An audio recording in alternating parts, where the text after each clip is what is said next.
going on? What's up? What's going on, guys? Welcome to another episode of Royally FOC'd. We go over this week's FOC list. Hell yeah. All right. So what's Not bad going week. on today, Not bad. guys? Yeah, it's not too bad this week. Yeah, it's not too crazy. There's a couple titles I'm definitely going to pick up, but another light week in my opinion. Yeah, I found it was a lot of cover grabs more than anything. Yeah. Yeah, it seems to be a lot of that recently. Mm-hmm.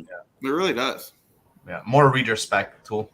Which is fine. You know, Nothing it's wrong nice with in that. the wallet. It's nice on the actual comic readers, not the comic, speculators. Yeah, exactly. So, hey, it's awesome. I'm not going to complain.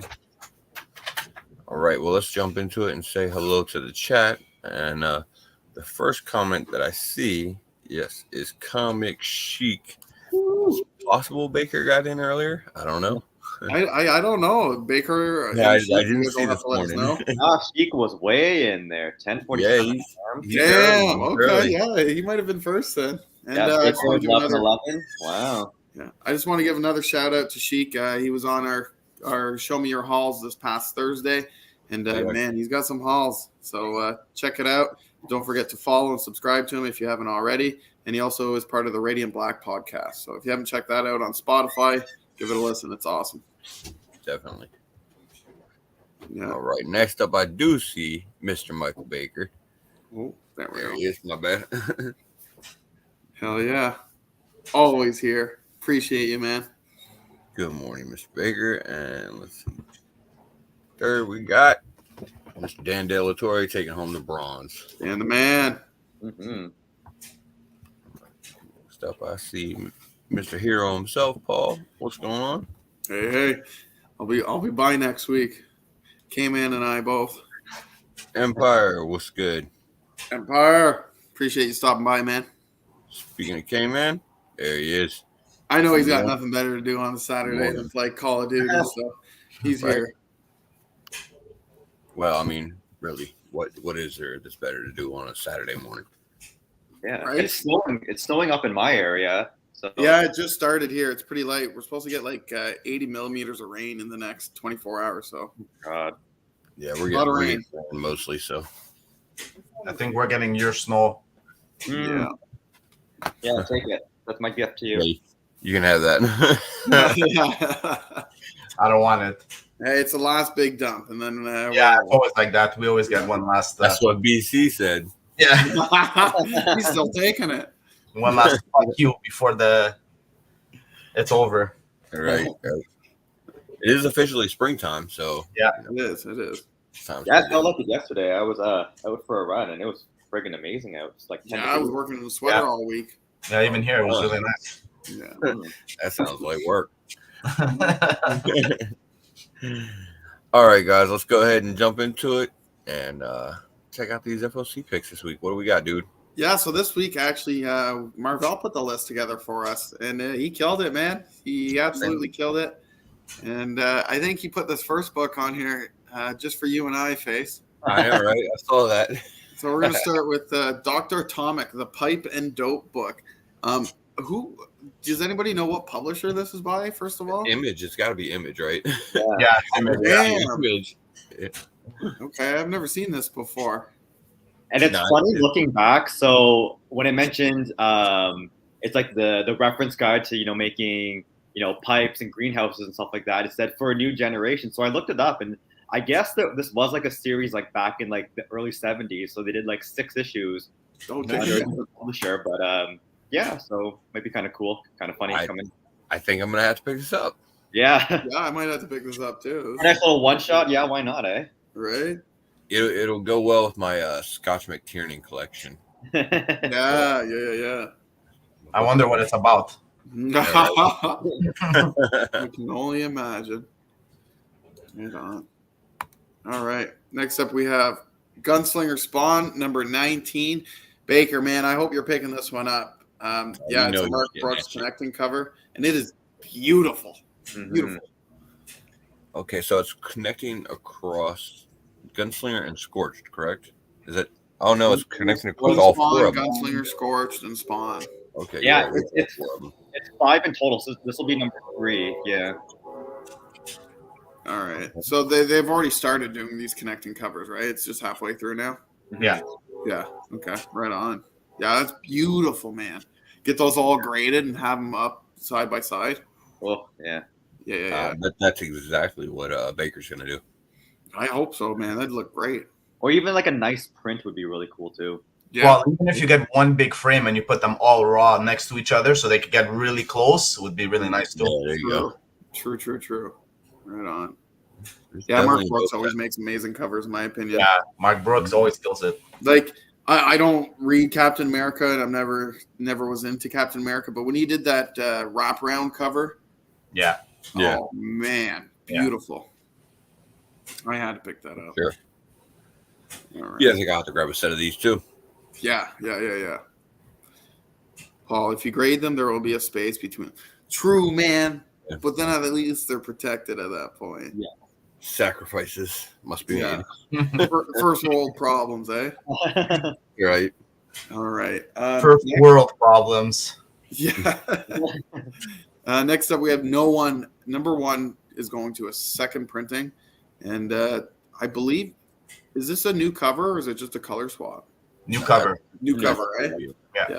Okay. It's not bad. You know, the yellow stands out, looks nice. I like it.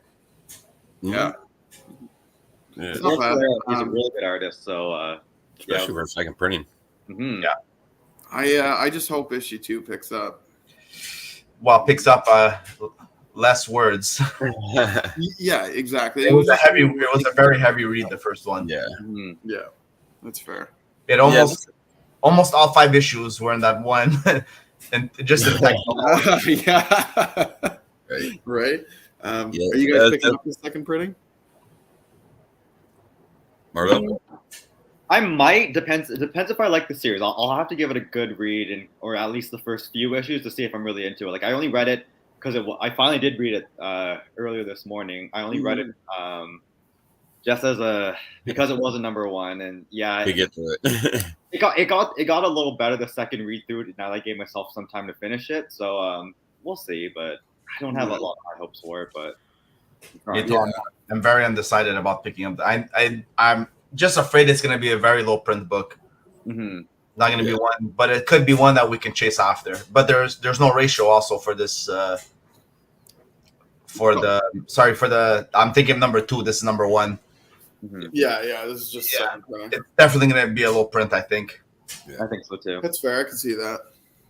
Yeah, I'm definitely gonna grab one for the collection. You know, I'm pretty much think I got. It's nicer than some of the other covers from the first print. Yeah. Yeah. True. It was a good read overall, but like the guy said, it was very, very wordy. Mhm. There's a lot to it. Yeah.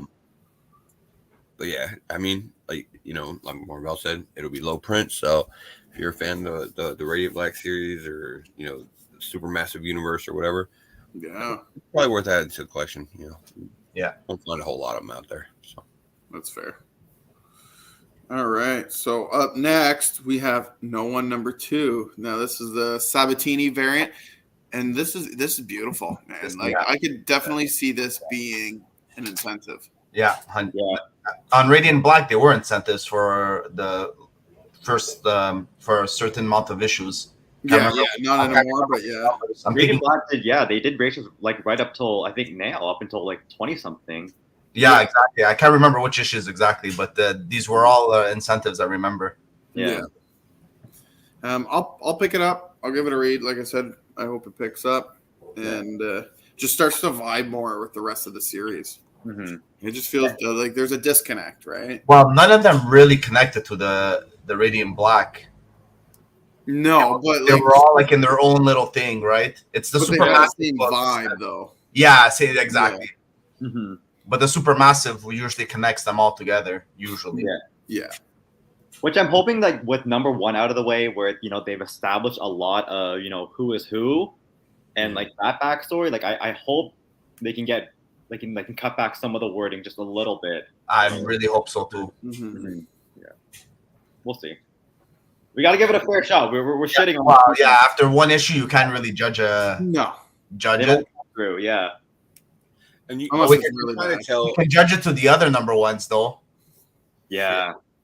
You can kind of tell they are expecting it to be a little bit lower in sales. Obviously, you guys said that these were the incentives before making it open to order on this, so they probably know. And no incentive. Yeah, they're not going to hit that incentive mark as often with these. So that's fair. Yeah, that's a good point. All right. no cover though.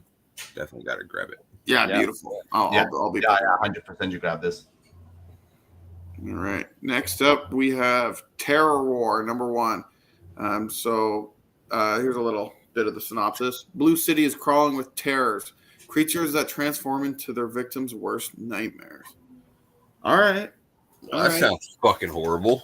I like that. I like that. That's nightmare fuel right there, right? Literally.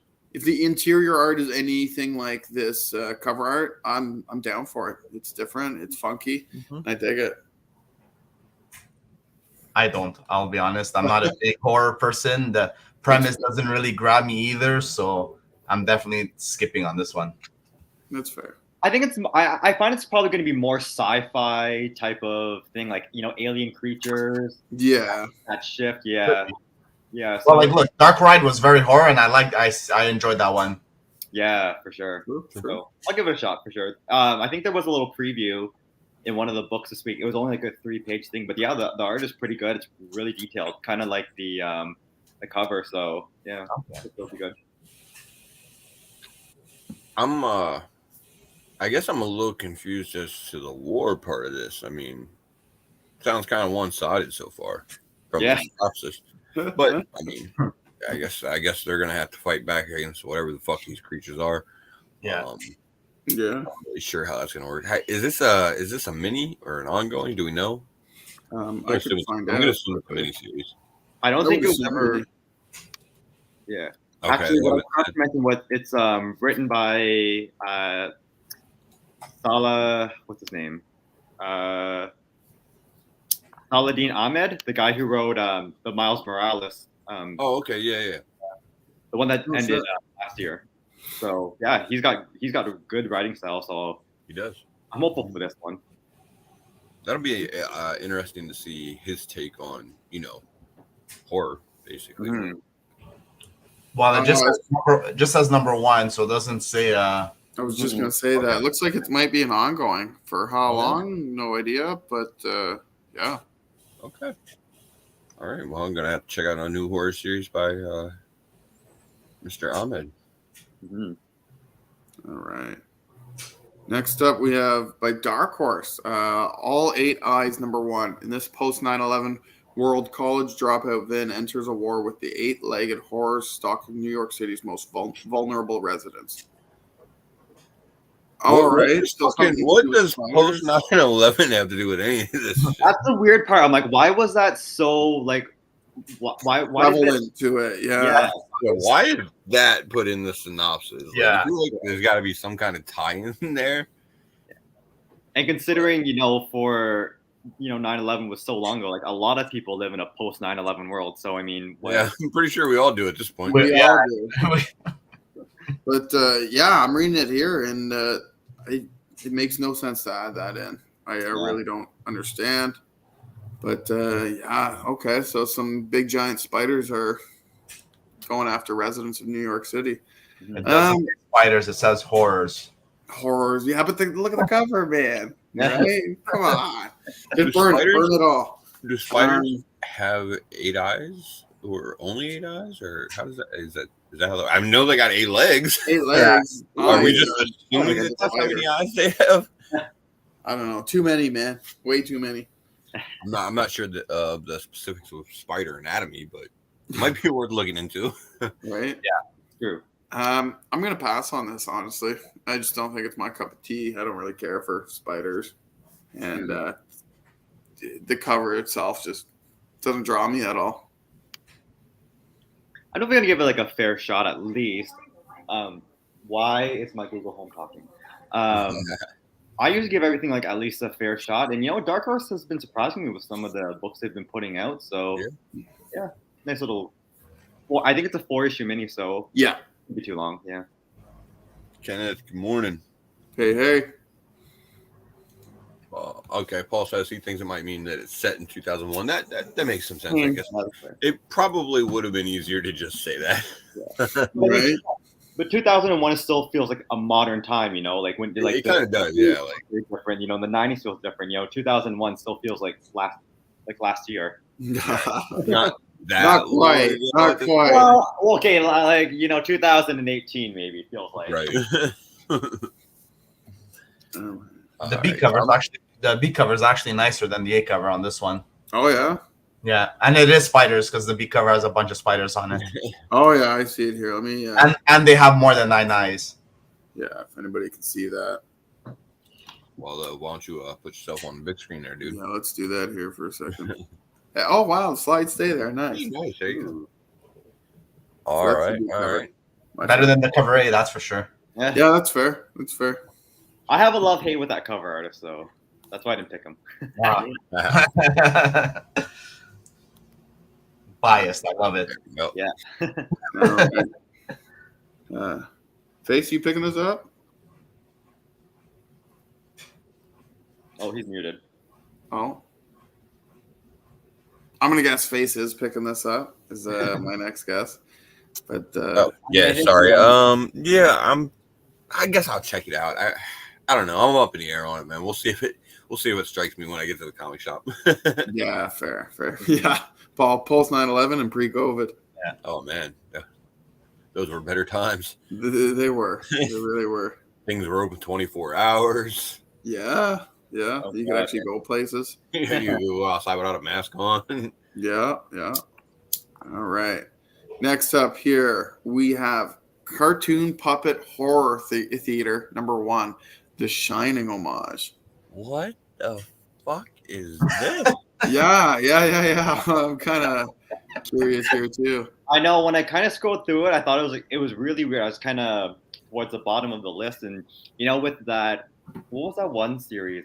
Survival Street. Yes. The horror type of series. Like people kind of dig it, that kind of stuff. So yeah, it might be kind of cool to check out. I don't even know. Pick up 2 more of those Survival Street covers. So yeah, that's fair. Yeah. So I mean, I don't even know who the publisher is. Like, it's nothing that I've ever heard of. So yeah, probably goes way under order. Oh yeah, that's interesting. I was definitely on board with Survival Street, and it was coming out and everything like that. I was a fan, so I did not see this in the solicitations. I don't know how I missed it. I'm gonna have to check this out. Yeah, we get the Shining homage. I mean, you can't go wrong there. Right. And that's why we have the FOC show you the stuff that you never knew that you even wanted. Right? Pearson, good morning. Come on. Dude, Thanks for stopping by. Appreciate it big time. Oh, yeah. So you got to see another live show, and he's looking forward to checking out the content. So we appreciate that, man. Yeah, big time. And we got Silver Knight Kyle. The man himself. What's going on? Morning. All right. Yeah, I'll pick this up just because I know it's going to be under-ordered. It's going to be overlooked. And, people are going to want it in the aftermarket because, hey, like you said, look at Survival Street. What happened there, right? Yeah, everybody loves puppets. Come on. Check it out. Especially the Shining homage, man. You can't go wrong there. Yeah. I'm not sure if they're all there, but on this FFC, there's a few of these homage covers that from these lesser known publishers. Oh yeah. There's one from Vault and there's another one from Ablaze. I don't know if we have slides for them, but okay. Yeah, go check it out. They're pretty funny. Okay. One's even an X-rated one. Oh no. Oh, okay. Oh, I know what series you're talking about. Yeah, I know exactly. That's paying for that series. That's nothing. Right. All right. So you guys are all picking this up? We're gonna debate it at least. I'm not debating it anymore. I'm definitely grabbing it. There's no debate. Yeah. Right on. All right. Next up. Sorry, Hyper, you're not here, bud. Teenage Mutant Ninja Turtles / Usagi Yojimbo Where, When, number 2. So I'm guessing this is a 5-issue mini. I think so. Yeah. Yeah, it usually is for these crossover events. And this is the 1 in 10 by Sarah Meyer. This is beautiful. I love it. Not a big Turtles guy myself, so I won't be picking this up because I've never read any Usagi Yojimbo, and I've actually never read any Turtles. Well, I got too much on my plate right now, bro. No. I'm not trying to get that. You should definitely be reading Usagi. Yeah. So should I start with this crossover then? Is what you're saying? Or No. Yeah, I'm not sure this might be the best place to start. Not the best place to start. Yeah, probably not. You know what? I like it because the Turtles, they feel like the very like Saturday morning cartoon. Yeah. They do. They really do. Mm-hmm. It just has that nostalgia feeling to it. Exactly. Yeah. It does. You know what though? I'm gonna be perfectly honest. So this series, I am picking it up because I'm a huge fan of the Turtles and Usagi in general.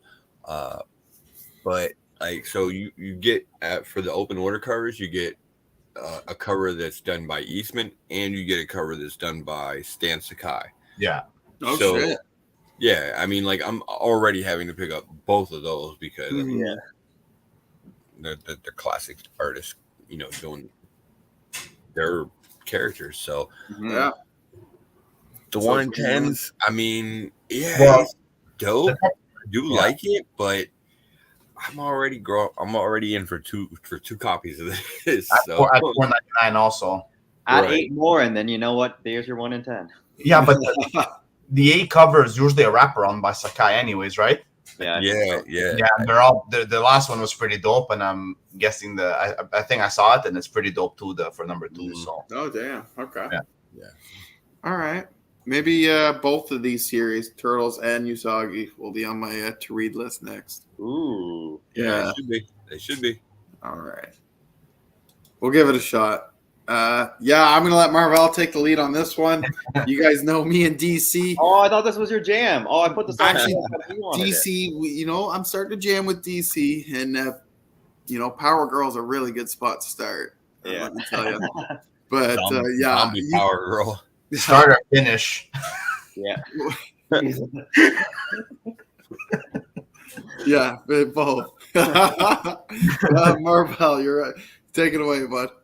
Yeah, it's the Deceased War of the Undead Gods, number 8. It's actually the last issue in the series, and then across Tom Taylor's 3 series that he did for the whole Deceased world. So and what a way to finish on. So I love the homage. Right. Obviously, Jay Anacleto to Adam Hughes. So that's a cover grab for sure. And I don't all of a sudden, where did Power Girl get so popular? I mean, Power Girl's always been popular, but like she's never appered live action. Do I really have to say it? Yeah. Do I really have to say it? There's 2 reasons. What are they? Well, I know the one is her appearance in itself as a whole. That's the 2 reasons. Yeah. The boob window. Yeah. Perfect. Perfect. Number 1 and number 2. Yeah. Perfect. Yeah.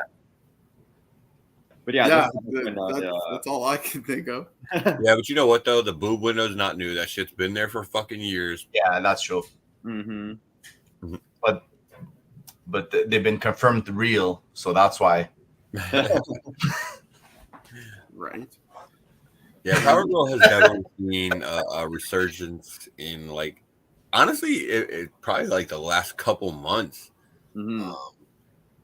They've started doing more with Supergirl, Gargoyle in general. So obviously Power Girl's starting to get some more love. So the series that I saw her in recently was One Star Squadron. It's like Z-list heroes picking up like odd jobs, like stuff like that. So that's where I saw her. That she's been appearing like all over. She was in a Lazarus Planet event. So. Mm-hmm. Yeah, that I saw her in. That I read the Lazarus Planet. Yeah, I did not get the chance to read that, but I keep hearing great things about it. it was very good. Yeah, it was good. Yeah, there is actually some good reads going on at DC. Yeah, but it's very fucking disjointed stories over there, very disorganized.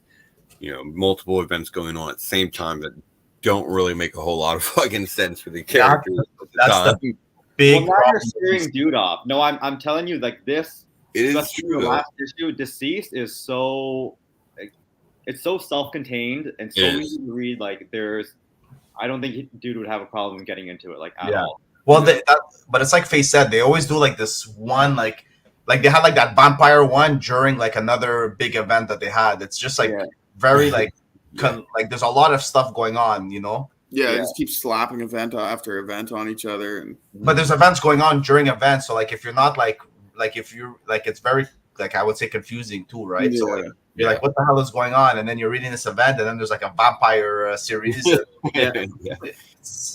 But like, does this tie in or is it? Yeah, exactly. But usually they never tie in. But there is some good series out there. Okay. Yeah. All right. Next up, we got Peacemaker Tries Hard #1. Foil embossed variant. Man, this is gonna look dope. Like embossed, I'm guessing it's his whole body and his head is gonna be embossed, and then just his helmet will be a foil. Yeah, that would be dope. I pick that up right for the cover. I just hope it's not. It's gotta be the helmet. It's gotta be the helmet. Yeah, I think so. On the shoulder. It's so 90s. Come on, it's got to be all of it. That's it. I see. I don't like that. I don't like when it's all foil, the whole cover. Yeah, I know. And you know what? It's either the helmet or the blood, one or the other. I can't say the same. I like my foil covers. Yeah. You like them all foil? The blood will be foil, and then the helmet and like his shoulder pads will be embossed, and maybe a name. That's fair. I wouldn't mind if the blood is foil too. Mm-hmm. Yeah, that'd be nice. When it's just like one sheet of foil, I'm not a big fan. Yeah, that's not. I agree, man. I'm not as big on that. I like the gimmick covers. I ain't gonna lie. Yeah, I like the fucking 90s gimmick covers. Yeah, absolutely. I'm with you on that. Same. Yeah, this just has some nice little foil highlights in there, whether it's the helmet or the blood or however they're doing it. Yeah, I'm definitely more on board than just that sheet of fucking shiny. Yeah. Now is this a one shot or is it a mini? So I think it's a mini. It is a mini, and obviously because of the production involved with the foil and the embossing, so it is a head-on FOC. But yeah, when you see like the main covers, I think probably like next week, like they're going very into the cheesiness and all that, and Peacemaker gets a Frenchie, so I'm buying. Oh no! Oh no! Yeah, what are you doing? They got me. So it's gonna look like it's gonna be a lot of fun. You know what? I think it'll be pretty good. So he's gonna have an eagle and a Frenchie. Yeah. That's pretty dope, actually. Honestly, I'm not gonna lie, that's pretty dope. The guy who's writing it is Kyle Starks or whatever. So he's done from either is it Rick and Morty or Adventure Time? Rick and Morty, if I'm not mistaken. Yeah. So the writer for Rick and Morty doing Peacemaker. So there you go. Yeah, that's gonna be good. Okay. Yeah, I'm picking this up just for the cover. If the story's good, hey, I'll continue. Hopefully it will be. All right. Next up, this doesn't need any explanation. We got Nightwing 103, and it's been fantastic ever since Tom Taylor took over, at least in my opinion. I even started reading this series, and nothing but great things. Yeah, the artwork's great. The writing's smooth. It flows. Real nice, and you don't feel like you're forcing yourself to read or it slows down. It reads like a TV show, honestly. Mm-hmm. Yeah, I agree. The flow's been really good, and I like the callbacks to stuff. I think it was the annual that came.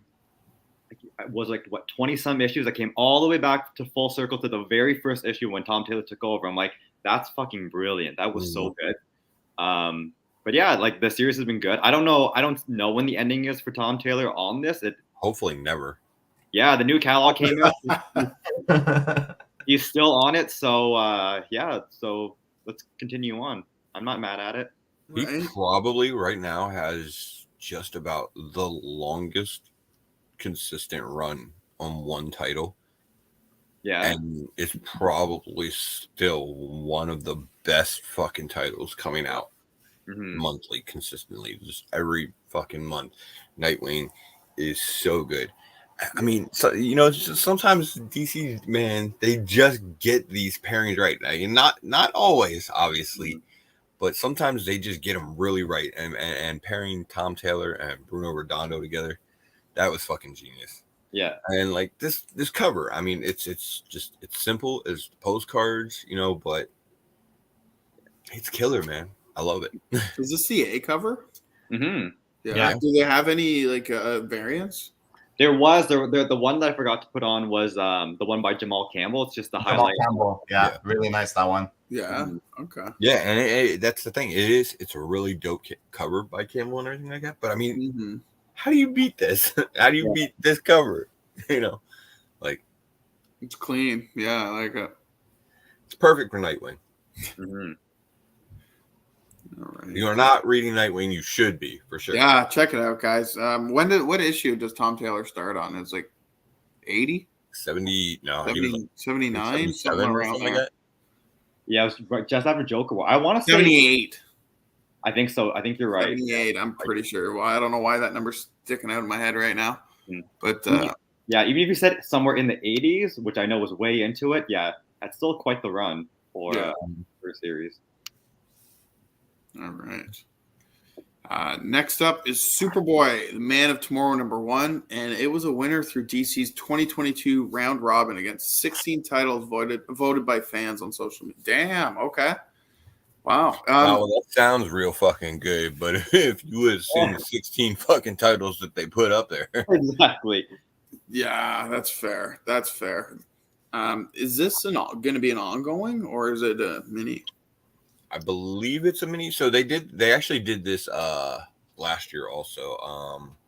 I think it was it was the Graduation Day series for Blue Beetle that was the winner, I think. Oh damn. Was it nice? Yeah. I think that was the one that won last year.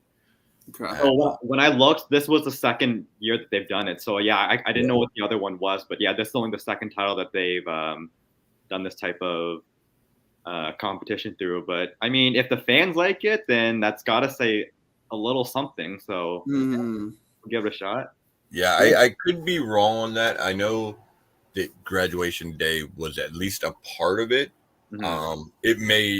I think it won, but it may not have won, and they just decided to do the mini anyway. I'm not sure, but yeah, it was definitely part of the voting for it.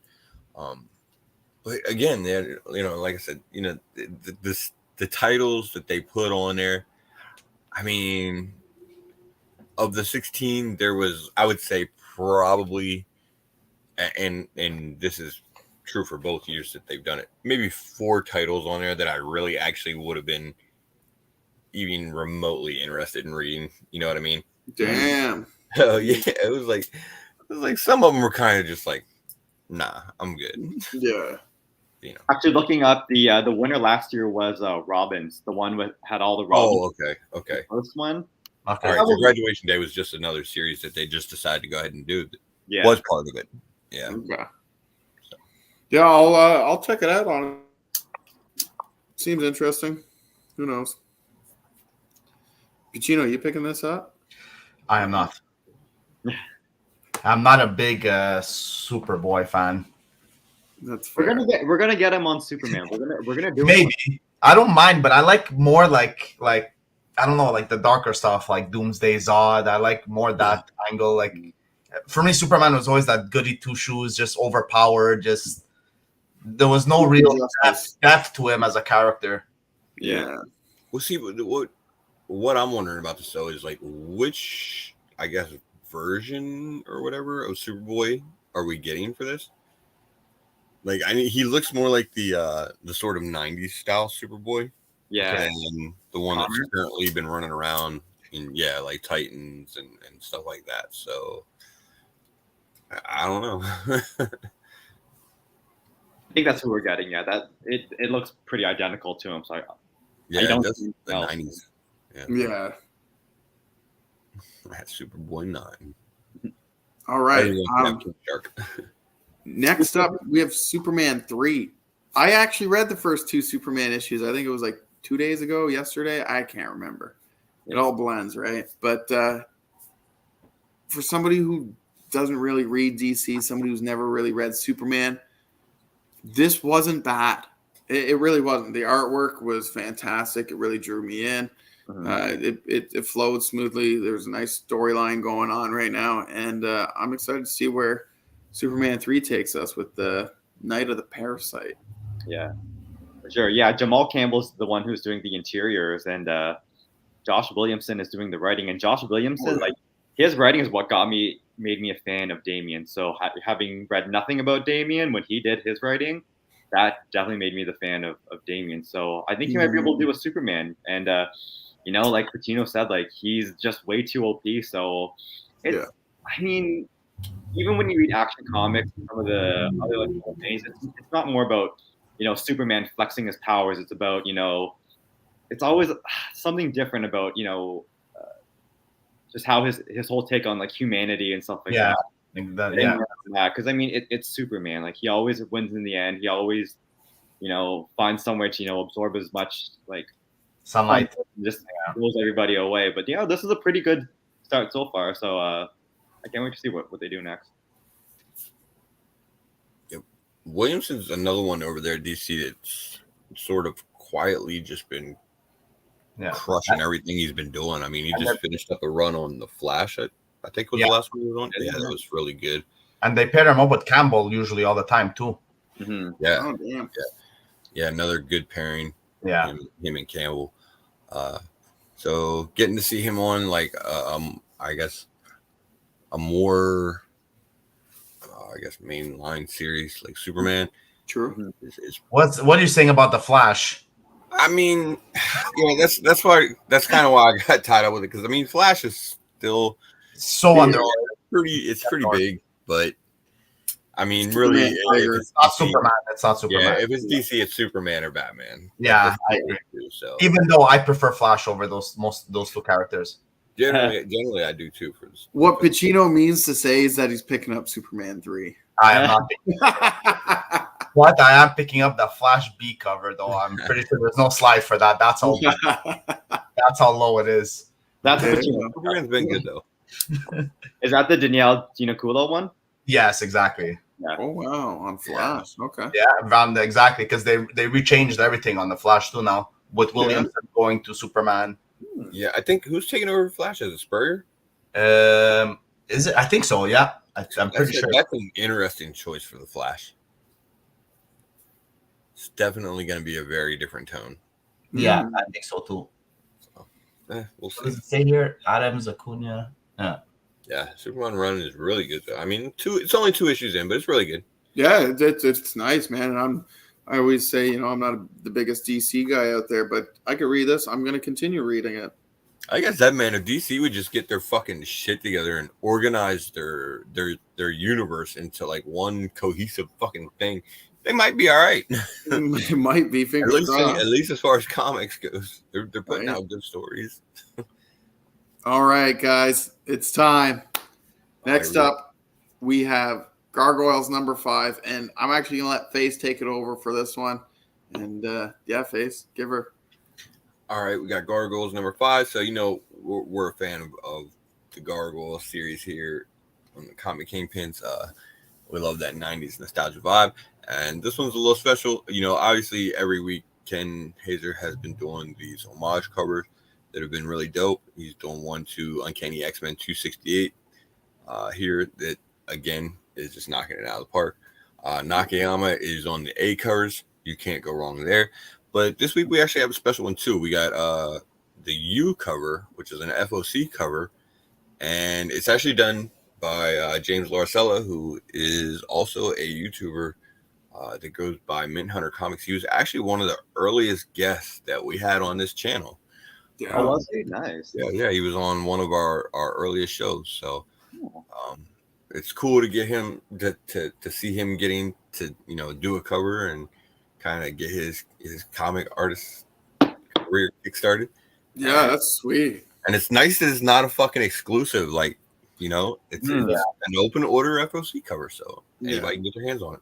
And you know, it's just good to see, you know, people from the community just, you know, making it and having covers done and stuff like that, and just to go out and support them is just a great thing to do. So I'm definitely going to be picking up 2 covers for this series this week.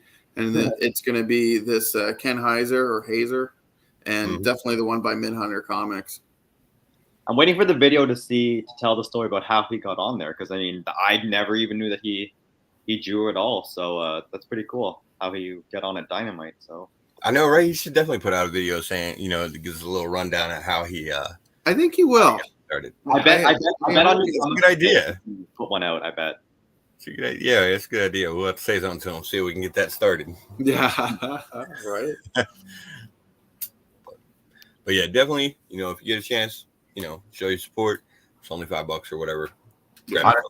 I'm not even reading the series. I was never a huge Gargoyles fan. I did as a kid watch it, but it wasn't one of my go-to shows. And I'm still picking up that cover just to support him. Exactly, man. That's awesome. What it's all about. Exactly. If you guys haven't read the series yet, it is very reminiscent of the TV show from back in the 90s, and it just brings back those total nostalgia vibes. I've been reading it. I'm picking it up every time it comes out. It's good. And it's like a straight continuation too. It is the cartoon series. So I believe it's done by Greg Wiseman too. So it is canon to the cartoon series and everything. So cool. It's all part now. Yeah. That's great. All right.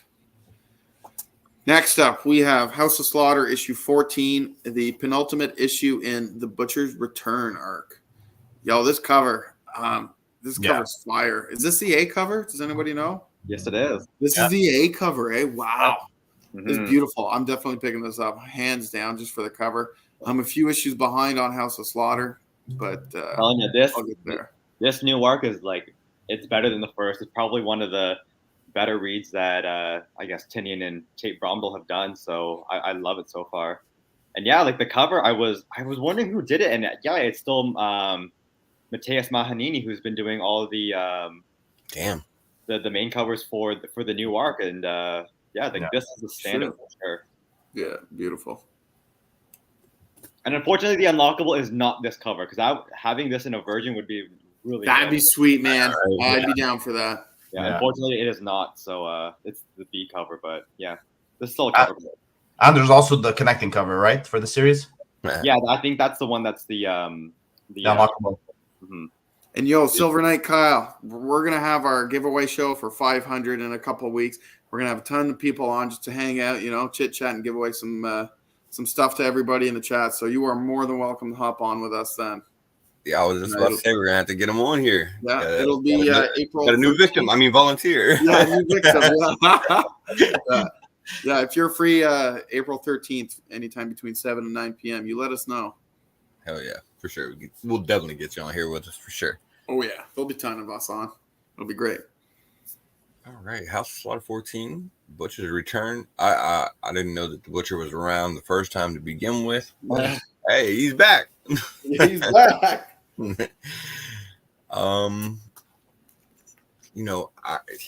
I love the what are we calling it? The Slaughterverse. Slaughterverse. I like it. Yeah.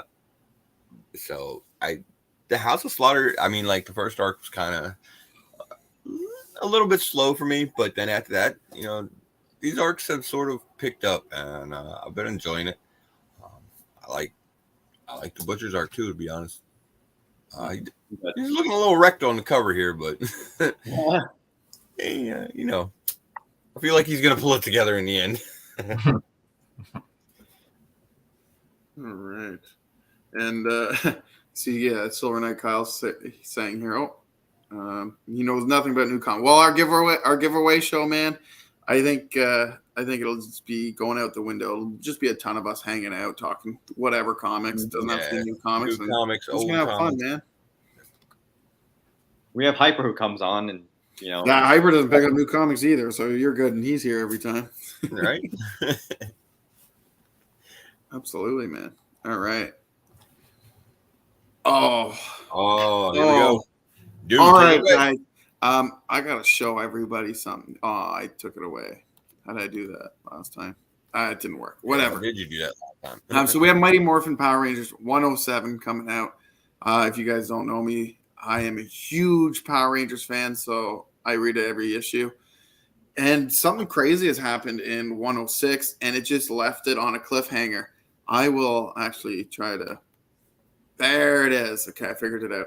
And this is what happened in the last issue. So, Lord Zed has his own morpher. He's morphed. He's using the same, dark energy crystal that he used to create Psycho Rangers. Yeah. And, Dark Spectre's coming. Rita Repulsa is now Mistress Vile. She's got a hold of Matt, who's the new Green Ranger. And yeah, guys, it's coming to an end here, or it's supposedly big reveal. We find out who the Vessel is this issue. So is that supposed to happen this issue? That's what the Sullett says. So. I hope so, because we've had this new character who's appeared, who's supposed to be a Vessel, and that's why they call him the Vessel for Dark Spectre to cross over. And we have no idea who it is, man. There's speculations that it's her brother, even though it ultimately killed him in the end, way back when. There's speculation that it could be Zordon. There's tons of. I don't think it's Zordon. It kind of has a look to him, but I don't. It does look like him. I think there's more of a chance it's the brother than Zordon. That's what I think. Somehow they brought the brother back and made him. Well, he is a Vessel, right? So exactly. Was that Rito Repulsa? Or that's right. Rito. Yeah, brother. Yeah, he's controlling him. Yeah. And a couple people here are wondering who that is on the left cover. That's actually Alpha 1. Alpha 1. Who's a very, very evil version of Alpha 5. And he's been kicking ass, just destroying the Rangers. Yeah. But honestly, I'm not a big fan of both these covers. The one on the right there, I don't dig the black visor with the red eyes. It's just a little weird. But it does kind of give us a hint at what may be to come. Maybe they've been taken over by Dark Spectre. They even got the Green Ranger, Matt, there on the far right, who's been captured by Mistress Vile. So, in fact, they're all together. Maybe they got trapped and they got taken over. And the two red eyes in behind everybody is Dark Spectre. He's finally made it. I like Alpha 1 standing on everybody, man. I like that one a little more because of all the helmets. Exactly. Yeah, wrecking everybody. Yeah.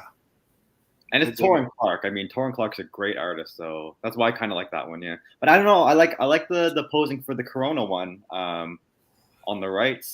Yeah, I like that, but I don't like the eyes. So maybe he can do a remark and just color the eyes back. I do like the one on the right more. I'll be honest. Damn, eh? Yeah. I got a question. If this is Alpha 1, wouldn't Alpha 5 be the upgrade? Yeah. Yeah. So why is this still even a battle? But he's got some dark magic upgrade. Yeah, he has some dark magic upgrade. Yeah, Mistress Vile, Rita Repulsa gave him some dark magic, and this guy cannot die, man. They've killed him like 4 times already. Chopped his head off, set him on fire, like you name it. And this guy just keeps coming back. He's like the Terminator in Terminator 2.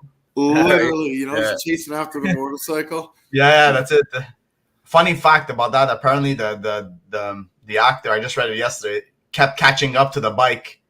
So that he had to purposely slow down because he was in too good of shape. Yeah, damn, man. This is a slow ass motorcycle.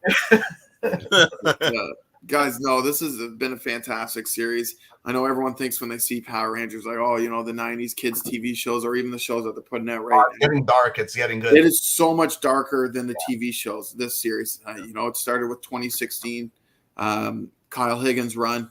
And it just blew up into, 2 more series, and then they amalgamated back together again. And it's just been fantastic. 107 issues. Power Rangers have grown up in the last few years. They really have. Yeah. So Sheik, if you're still around, even more incentive to start reading. It's been really good.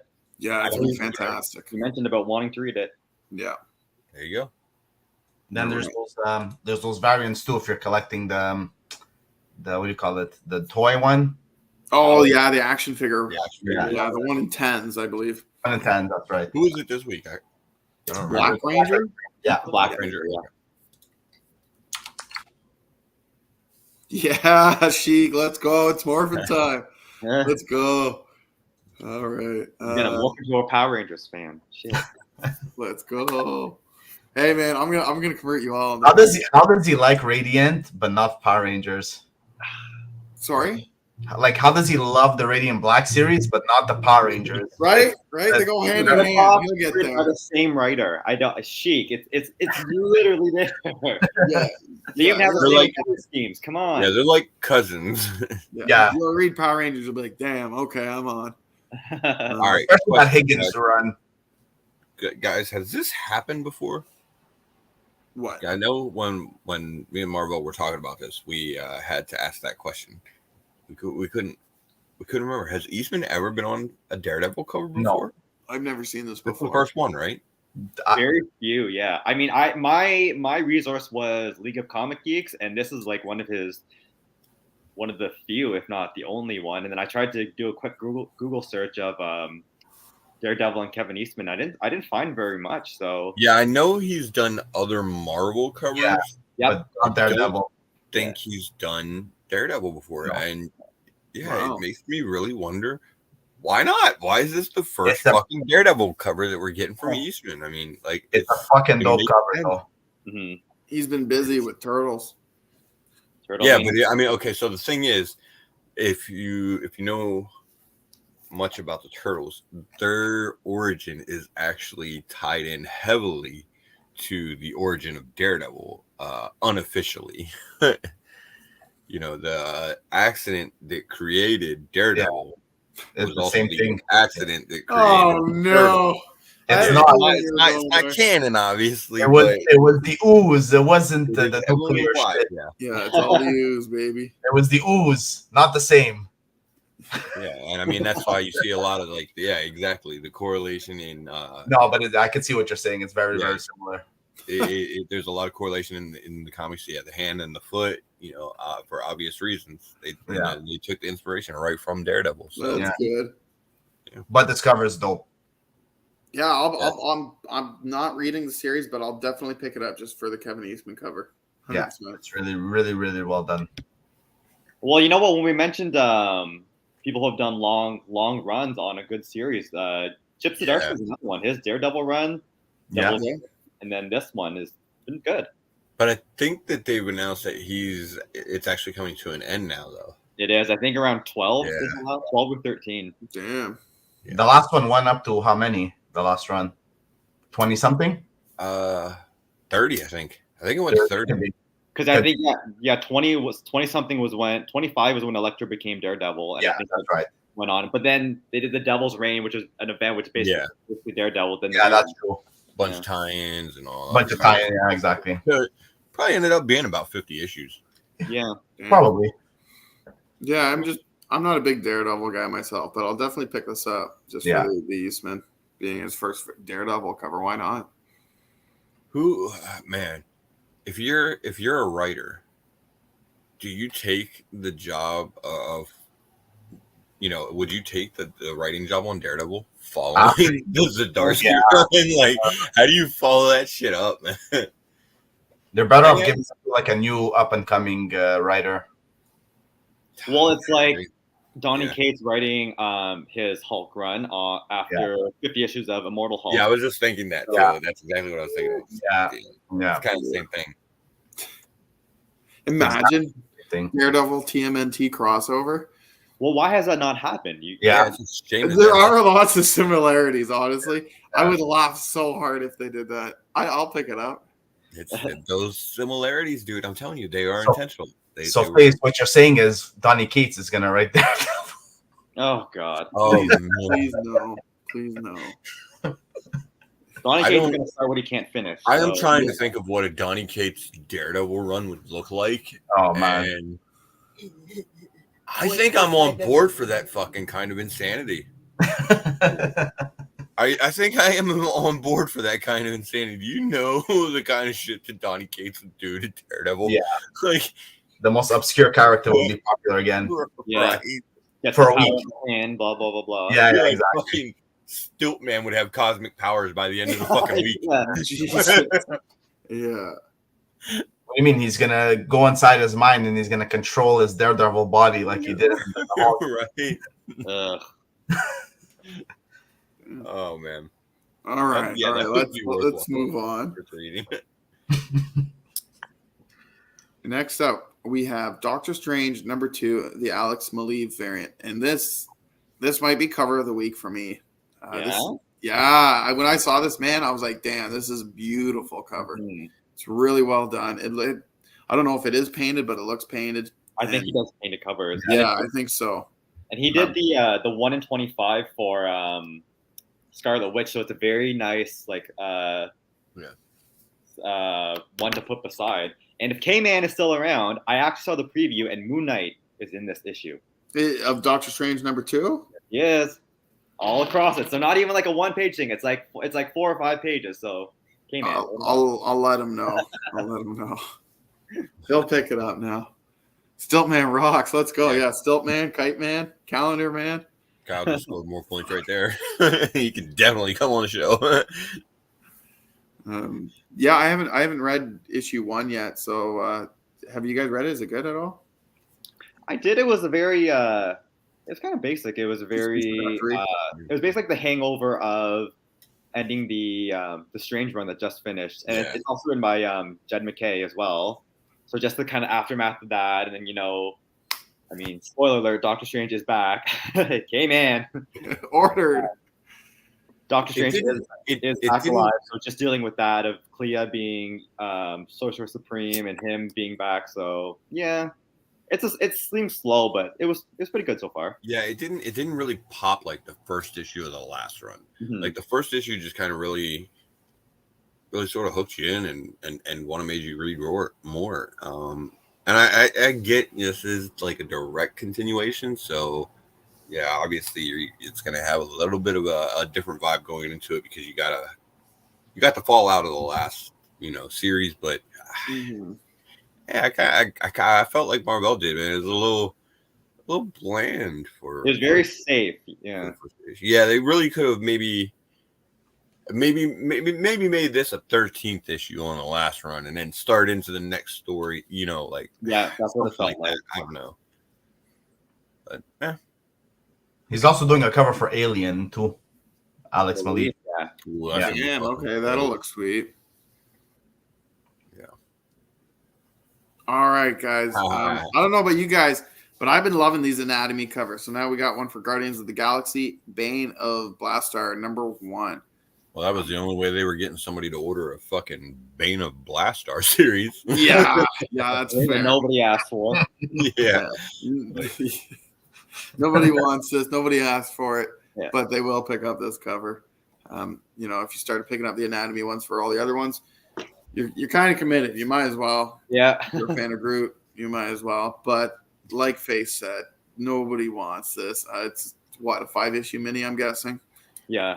Yeah. Which is weird because they're also going to be running the main Guardians of the Galaxy series. So this is going to be self-contained then, and not. Yeah, but why do you need anything? I mean, DC has 20 Batman titles, but why do you need 2 Guardians titles going? Yeah, you really don't. No. Yeah. You could only do it with maybe Spider-Man. Is it a one shot or is it a mini? No, it's a mini. 5-issue mini. Yeah. Damn. Man, it's centered around Blaster. I mean, you know what? Here's the thing. When they came out and they initially said that the Annihilation series was gonna be an Annihilus story. Like, I loved Annihilus because I get into those, old fucking weird characters from the 70s and shit like that. I always kind of dug Annihilus a little bit, but I was like, man, I don't really know that this is gonna be, the best character to center a cosmic event around and make it good and maybe get some sales. But it ended up being fucking fantastic. Yeah. So maybe they can get something going on with Blastar here. I'm trying to be positive. Yeah, this is old man Groot. Yeah, it's every stage of his life right there. I dig it. I love it. He's definitely got some throat issues going on there. I don't know. He's been smoking too much, man. Maybe lay off the cigarettes. Yeah. What's that called? A stoma? Stoma. Yeah. Yeah. You got to keep her shut to talk. And yeah. Yeah. Lay off the cigarettes. The whole life cycle of Groot there. He's going to turn himself into kindling. Shit. I mean, I like Blastar, but I don't know. Yeah, I'm gonna pass on it. Honestly, I'll pick up the cover, but not picking up the rest of the series. I'll be quite honest. All right. So they drop another dope cover. Yeah, unless they drop another. What it takes. Right? That's literally all it takes. But I think we got 5-6 more slides. So moving on, we got we got Biggie Shaq in the house. What's going on, man? So we have Hulk 14, the final story issue. We have an annual coming in May, and it's relaunching in June, which I am so thankful for. This series has just lost me, honestly. It kind of lost me when it started. And then there was some hope. Lost the fucking writer, too. You know, Donny Cates just did a Donny Cates like he always does and left us high and dry in the middle of an arc. And they just had to culminate it somehow. And this is how they're doing it. And they'll relaunch in June. He left Ryan Otley high and dry. Like, holy shit, he's like, I'm done. Literally. See you guys. Good luck. Yeah. I got to give it, though, to Otley. I think it was hard to kind of, recover, from where Hulk was at in the series when Cates kind of disappeared from it, but at least managed to do some things that have at least been somewhat interesting with it. So the whole arc has been quite interesting because it's something we've never seen before. But I don't know, man. But different did not mean good though. Like it's very. It didn't. Yeah, I'll be looking forward to the new run for sure. The new run is more horror. If I read the description. Okay, good. Flipper, what's going on? What's going on, Spec Flipper Comics? Thanks for joining. And question for you: London, Ontario? Like, are you Canadian or like London out in UK, man? Yeah. Either way, that's cool. There's only one correct answer in that question. Yeah, there is. You'll know once not going in Canada.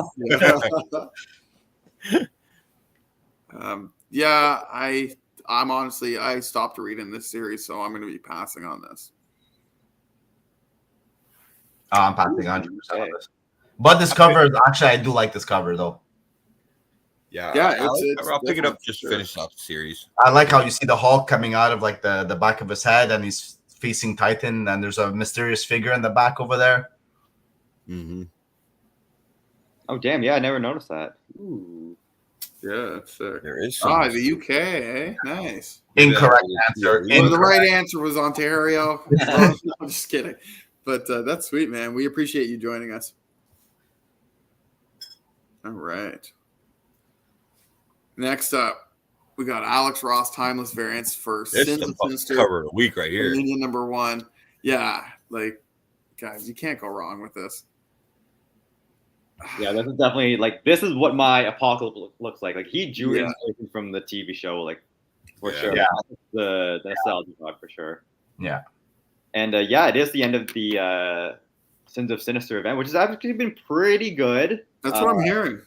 Yeah, like I've been enjoying it for sure. I just read the Storm and the Brotherhood of Mutants ones. That one was wild. So I'm not reading the Nightcrawler one, but yeah, the other ones have been pretty good. So yeah, okay. Even Nightcrawler ones have been pretty good.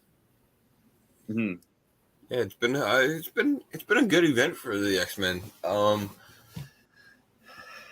which they kind of have sorely needed. I mean, I don't know that it's necessarily. Yeah, they have. Yeah, I don't necessarily know that it's translated over into sales as much. It definitely didn't pop off like, the inspiration Age of Apocalypse. But yeah, like you said, Sins of Sinister has been a really good, X-Men event so far. I imagine they're going to close it out pretty well. And it's going to lead into, what do we got next? Is it the Fall of X? I think, we're at Fall of X, yeah. Yeah, so it's sounding like they're kind of going to close the Krakoa era of the X-Men. Possibly, so. Damn, really? Maybe, we'll see. Wow. The next one will be like Rise of X or something like that. It'll be something weird. I figured they'd keep, the whole Krakoa thing going on for as long as they could. Well, I Make don't. it easier to write for them, honestly. I don't know. It's getting pretty immersive. Like the whole like idea around it, I think it's gotten a little too big for them to kind of handle. They kind of need to do a shakeup and kind of It's start. the timing. I will be perfectly honest with you. It is the timing of everything that's going on. You look at they're getting ready to do the fall of X event, and you know you look at what's been happening in the MCU with them mentioning mutants and stuff like that in Miss Marvel. You know, they're going to see Wolverine in Deadpool 3 coming up here. So, you know, it's only a matter of time here before the X-Men start hitting the MCU. And I think that whenever, you know, they're getting ready to do that, whenever we're starting to see that, you just had to know we were going to see sort of kind of like a reset in the comics to sort of like that old school X-Men vibe. They'll probably go back to the mansion, you know, and everything like that, because that's sort of the X-Men I think we're going to get in the movies. And, you know, they kind of tend to do that. They get the characters sort of more in line in the comics.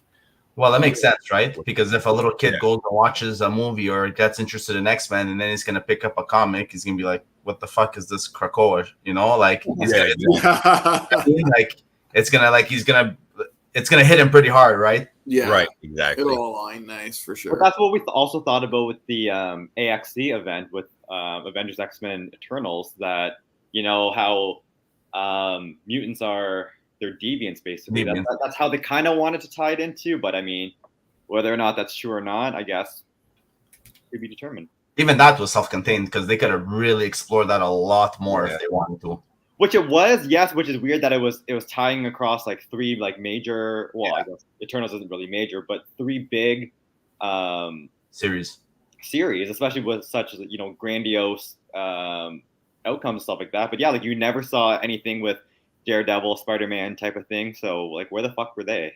Yeah, AXE was fucking huge for as small as it was. You know what I mean? Like there was like some actual shit that happened in that, you know, that event. Some you know, some actual consequences and results that kind of came out of it.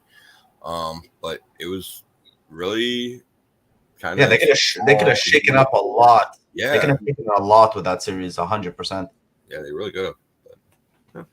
You see here, Spec Flipper Comics. You were going to join the Hall show the other day. Next time. Yeah, we always we've started putting the link to the show just in the chat. So if anybody wants to hop on, show off some hauls, or even just hang out, you know, talk comics, they can always hop in. So yeah, I look forward to next Thursday. We're going to do the Hall show. So not this Thursday coming up, the next one. And once we throw the link in there, by all means, hop on. Well, hold on. They're 6 hours ahead, so this dude's still up at 1 o'clock in the morning. Hey, yeah, we appreciate it. We appreciate you. We definitely got sidetracked off this cover though, because yeah, beautiful cover. You know, pick it up if you love it. Don't fall down the rabbit hole, because there are tons of these. Yeah, I did not. I think I picked up 3 Alex Ross covers. Yeah, you'll blow your wallet. Man, he killed it with these fucking villains ones. I think even more so than he did the heroes ones. Like heroes ones. I'm gonna disagree. I think the heroes ones are better. Yeah, I think some of his lows were kind of low. I mean, the Vulture one. Well, yeah, there were definitely some misses with the villains. The Emma, you know, basically any of the females. The Vulture one was pretty good. I didn't mind the Emma one. Her face is a little off, but it was pretty bad. Like this one right here. Just, I mean, come on, that's perfect. Perfect. Yeah, this one's pretty solid. Perfect depiction of Apocalypse. The Galactus one, fantastic. Doom. The Doom was amazing. Doom. The Venom one is really nice. Yeah, the Venom's beautiful. Oh my God. Yeah. The Venom, even Magneto was on point. Mamu, like he killed on the fucking villains. And I like the Annihilus one too. Even the Mole Man one. Even Mole Man. Even the Mole Man was pretty good actually. Mm-hmm. Yeah, I didn't pick them, but the other one this week was Mole Man and Abomination on Hulk. Yeah, Abomination looked good too. I mean, kind of got that sort of more campy 70s vibe, but yeah, it looked dope. All right. Moving on, we have Star Wars Darth Vader, black, white, and red, #1. And of course, we got a beautiful Gabriel Del Auto variant. Face, take it away on this one, man. This is all right, so it's sort of an anthology style series. You're getting multiple stories in each issue. This one's gonna have first Peach Momoko interior Star Wars art, which she does tend to kill it on her Star Wars covers. So I am gonna be interested to see her doing the interiors for the Star Wars stuff. Her Yoda cover, the Rey cover, the Vader cover, they were all dope. Yeah. So, yeah. Even if you go back to her older ones, they were still dope. Yeah. She did a bunch for the Adventures, the Kitty series, I guess it was called. The IDW one, yeah. The IDW one, yeah. I think that's the one that hit with everybody. The Darth Maul one, right? Mm-hmm. It might have been, or it might have been the Maul one was really good too. Yeah. It was with the female. It was the Frankie's one. Oh, the Frankie's one. Yeah, I know which one you're talking about. That one was amazing. That one really well done. The Ray one, yeah. Mm-hmm. Yeah. All right. Yeah, I mean, I don't know how much spec or key value there is in these. You'll probably see some characters show up for the first time, but it may be the only time you see them show up because, like I said, sort of anthology style stories. So and they could bring some of the characters back and some other shit. It's hard to say. Yeah. And for those of you that don't know, the black, white, and red series, they've been doing it all across every comic books. And yes, the interior art is only in black, white, and red. That's where I'm curious where Peach comes in, just using those. She's very colorful, yellows, green, and to have her just use black, white, and red, it's definitely something I'm gonna look out for. Going to push her to her limits, or what? There has been some previews on Marvel, and they're not bad. They're pretty good actually. Yeah, check that out. And I think the only constant thing in this series is Jason Aaron is writing a story, and it's one main story that comes across a few. Yeah. Oh, okay. But other than that, it is anthology one shot type of story. So I do like Jason Aaron, so that's very interesting. It's kind of it's sort of random where they're putting these black, white, and red series. I think there was like an Electro one. Yeah, there was like an Electro, a Wolverine, and Darth There was Vader. a Moon Knight one. Moon Knight one, yeah. Yeah, I mean, it kind of makes sense for the color scheme and stuff like that. But yeah, it's very, I don't know, very sporadic. Yeah, just random ass characters. Pull them out of a fucking hat. Yeah, we got to throw Wolverine in there and Darth Vader. Sounds good. Yeah. Paul has a good point here. It's just going to be the Stormtroopers and Darth Vader. All you need is black, white, and red. Yeah, right. True. All right. Next up, we have Strange Academy Finals #6. Now, I believe this is the last issue in this. It's just 6 issues. Yeah. Fucking ridiculous. Yeah, I'm a couple issues behind. I think I'm only up to #3 right now. But here we have the 1 in 25 by Scotty Young. And Marvel, tell everybody what they need to know about this. So not only is it the last issue of the series by 1 in 25 Scotty Young, who is the writer, he is actually, aside from #1 of the first series, there was an open order and a store exclusive, and since then he's done no covers. Damn. So yeah, three covers across his entire series. You're talking about the final series or the whole series in general, like the Strange Academy? The whole series in 24, I guess 25 issue entirety. So yeah, 3 covers, which is kind of weird.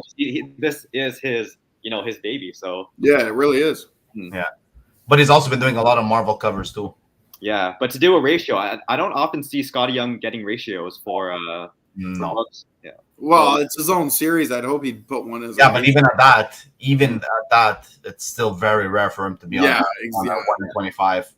Yeah, especially he didn't even do a ratio for or anything like that for #1 of Strange Academy Finals #1. So this will be something to look out for. I mean, at this point, the series is done. So it's the only ratio, from the whole series, right? I don't remember catching a ratio for this whole series. Yeah, it's been pretty sporadic. So well, for finals, I think this is the only. Yeah, for finals, I'm referring to. It might be maybe on like number 1 and 2, but after I was gonna say for the original Strange Academy, I know there was for number 1 because it was Breakfast Club homage or whatever. Yeah. And Baker. Other than that, I don't. Baker's got a question for everybody here. Who gets a Disney Plus series first, Strange Academy or Avengers Academy?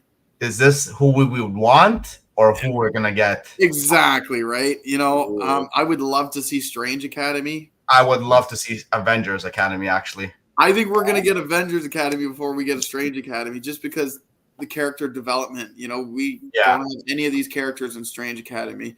It would take a lot to delve into and establish these characters, and we need to establish other characters first. Yeah. Whereas Avengers Academy, you know, we can just throw them in there and start it up. Yeah, exactly. Well, I guess it's a little bit of both. I mean, allegedly there's going to be a Strange Academy developed, but I mean, that could just be the title or an idea and concept of it. But I mean, the footwork is there for pretty much both. I mean, you could take Young Avengers and create an Avengers Academy type of series, or do this. And I mean, they could even do, with how big the series is, with, you know, the creatures and stuff like that, it's probably not going to be live action. So if they did a CGI or, you know, some sort of animated, like I would be down for that. I mean, I would get like a nice proper. You can actually do these both at the same time, and they can actually even merge if you really wanted them to do it that way. Yeah. But I think it's just the name they copyrighted, right, for the show, because I really don't think we're gonna get Emily and all that. We're gonna get I really think they're gonna try to develop what's her name? I always forget her name. Chavez? Yeah, America Chavez. That's it. I really think they're gonna heavily invest, and they're just gonna use the name Strange Academy. Yeah, I mean, and they've done that before. I mean, look at Age of Ultron. That was nothing like the book. Civil War was nothing like the book. Exactly. So I feel like it's gonna be Strange. Yeah, no, but you're right. It's gonna be like Strange Academy before the series came out. Yeah. And you know what? Maybe easy characters like Emily and stuff like that. Like Doyle would be very hard to do because he'd be all CGI. Did you see Dormammu in the movie? Actually, that's what I was gonna. What are you gonna do? Right there. How do you bring in fucking Doyle to the MCU? Because it's hard to. Yeah, it's hard. It's hard to imagine the MCU Dormammu having kids. We couldn't even get a proper Dormammu. Right. We got like a cloud. Exactly. Was that a cloud? It was basically Benedict Cumberbatch. Big head. I think of gas. I don't know. Yeah, that's it. Which I mean, they could relate that to his magical powers in the dark dimension. They could. I mean, they could make sense out of that. But poor excuse. No, but they could, right? Where he in his realm, he's whatever the hell he wants to be. Yeah. I will say, as far as like these fucking cloud villains or whatever go, he worked the best of all of them. You're just saying that because what they did to Galactus. Oh, they dirty. Dirty. That's what makes you sleep at night. Yeah, I do sleep over that. But you know, I'm gonna be honest, guys. I'm kind of concerned because you know this is the end of the series, and you know we've got a lot of really good characters that were introduced in this series that I would like to see. You know, continue to have stories in, you know, even just the comic book universe. But yeah, you know, you guys mentioned Avengers Academy, and you could think back to a lot of different examples of this through the course of Marvel's publication history, where they'll bring in, you know, these new characters on these new teams and everything like that, and then like 3/4 of them at least just fucking fade away over time. Oh yeah, easy. Yeah. So it's like, you know, what's going to happen with these characters? So they don't have a continuing series, you know, going. So, I mean, we are getting like a little bit of a trickle. We got Zoe, who was in Midnight Suns, so she was kind of a supporting character, a main supporting character. So I mean, slowly but surely, but yeah, like a little bit to fade away. But I mean, from that Timeless book, we got what basically looks like the Runaways team and a new Young Avengers team. So, I mean, just hope for maybe at least one or two of them.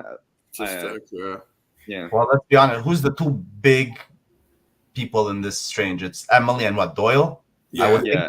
Well, I guess Zoe's been playing up there. Yeah. Yeah, because she's part of that. Yeah, you're right. It's true.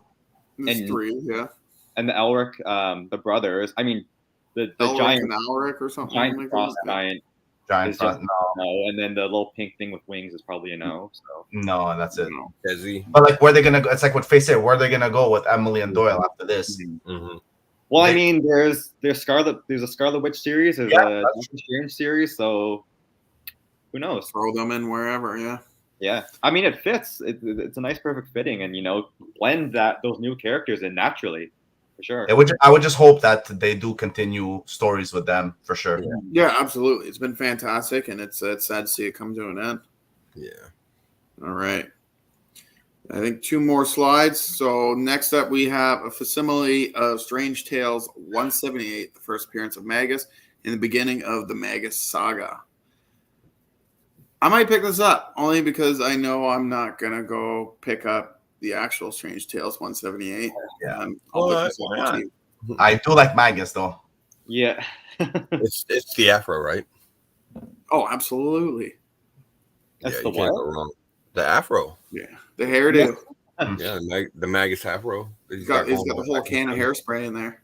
This was a weird one to me. Of why they picked it. Like, I'm surprised they didn't do like Marvel premiere. And of all the Adam Warlock books to pick, this one was kind of weird. But I don't know what they're trying to highlight. If they're trying to highlight, Magus, or if they're trying to choose like a nice arc for people to jump into with Adam Warlock. So the Jim Starlin series. So Yeah, that's probably what they're doing. Well, I agree with you. They should have at least started with the first appearance of. They should have done a facsimile of the first appearance of Warlock what's his over first this. appearance? Yeah. What do you pick as his first appearance? Oh, Oh. we're not going to start that debate. Yeah. There you go. But actually, Maybe that's why they avoided it. Yeah, that's fair too. now that I think about it, they should have done the Marvel Tales books and done, Thor 165, FF 46 and stuff like that, and Marvel Premiere 1 and 2, and then did this. If you want to get a character who's coming in, showing. My point is, there's better issues that they could have chosen over this. That's for sure. Mm-hmm, it's a very weird book. So if you're not printing the rest of it, well then, what was the point? What's the point? Yeah, exactly. No, that's fair. I'm gonna grab this and read it because I've always wondered why he turns purple when he's the Magus. Purple's an evil color. Trying to be like Thanos. Yeah. I just never really understood that. So I'm hoping that there will actually be an explanation in this story. Hopefully, why he turns purple. Speaking of facsimiles, this is a little off topic. Oh no, we're not doing. No, we did I not. believe it's because we don't have a slide for it. I'm going to mention it now. I hope we all know by now that nobody should be picking up that X-Men 1 from the 90s series. They've made a facsimile out of, and what is it, $7.99? Yeah.